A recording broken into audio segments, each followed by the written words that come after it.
Chapter 6. How Riches Come to You. When I say that you do not have to drive sharp bargains, I do not mean that you do not have to drive any bargains at all, or that you are above the necessity for having any dealings with your fellow man. I mean that you will not need to deal with them unfairly. You do not have to get something for nothing, but can give to every man more than you take from him. You cannot give every man more in cash market value than you take from him, but you can give him more in use value than the cash value of the thing you take from him. The paper, ink, and other material in this book may not be worth the money you pay for it, but if the ideas suggested in it bring you thousands of dollars, you have not been wronged by those who sold it to you. They have given you a great use value for a small cash value. Let us suppose that I own a picture by one of the greatest artists, which, in any civilized community, is worth thousands of dollars. I take it to Baffin Bay, and by salesmanship induce an Eskimo to give a bundle of furs worth 500 for it. I have really wronged him, for he has no use for the picture. It has no use value to him. It will not add to his life. But suppose I give him a gun, worth $50 for his furs. Then he has made a good bargain. He has use for the gun. It will get him many more furs and much food. It will add to his life in every day. It will make him rich. When you rise from the competitive to the creative plane, you can scan your business transactions very strictly, and if you are selling any man anything which does not add more to his life than the thing he gives you in exchange, you can afford to stop it. You do not have to beat anybody in business, and if you are in a business which does beat people, get out of it at once. Give every man more in use value than you take from him in cash value. Then you are adding to the life of the world by every business transaction. If you have people working for you, you must take from them more cash value than you pay them in wages. But you can so organize your business that it will be filled with the principle of advancement, and so that each employee who wishes to do so may advance a little every day. You can make your business do for your employees what this book is doing for you.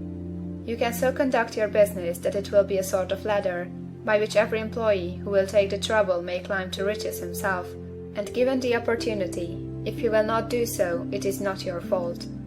And finally, because you are to cause the creation of your riches from formless substance which permeates all your environment, it does not follow that they are to take shape from the atmosphere and come into being before your eyes.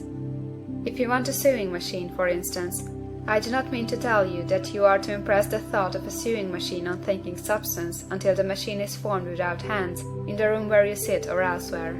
But if you want a sewing machine, hold the mental image of it with the most positive certainty that it is being made, or is on its way to you.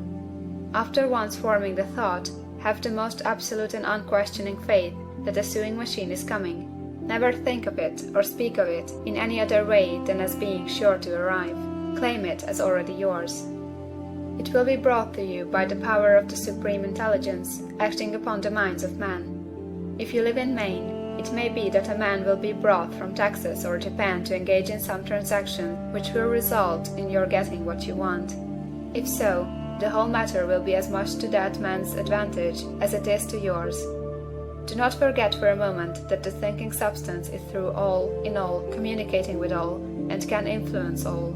The desire of thinking substance for fuller life and better living has caused the creation of all the sewing machines already made, and it can cause the creation of millions more, and will, whenever men set it in motion by desire and faith, and by acting in a certain way.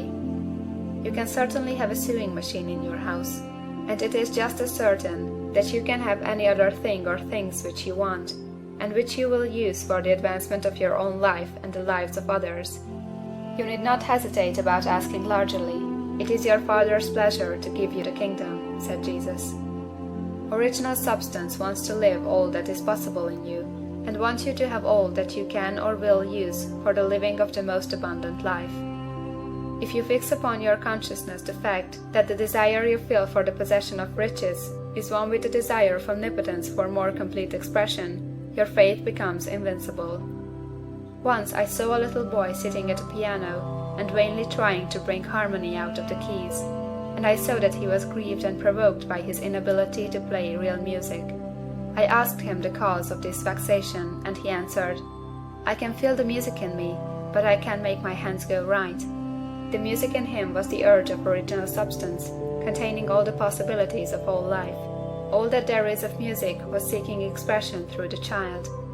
God, the one substance, is trying to live and do and enjoy things through humanity. He is saying, I want hands to build wonderful structures, to play divine harmonies, to paint glorious pictures. I want feet to run my errands, eyes to see my beauties, tongues to tell mighty truths, and to sing marvelous songs, and so on. All that there is of possibility is seeking expression through man.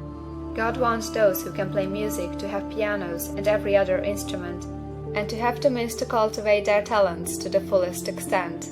He wants those who can appreciate beauty to be able to surround themselves with beautiful things.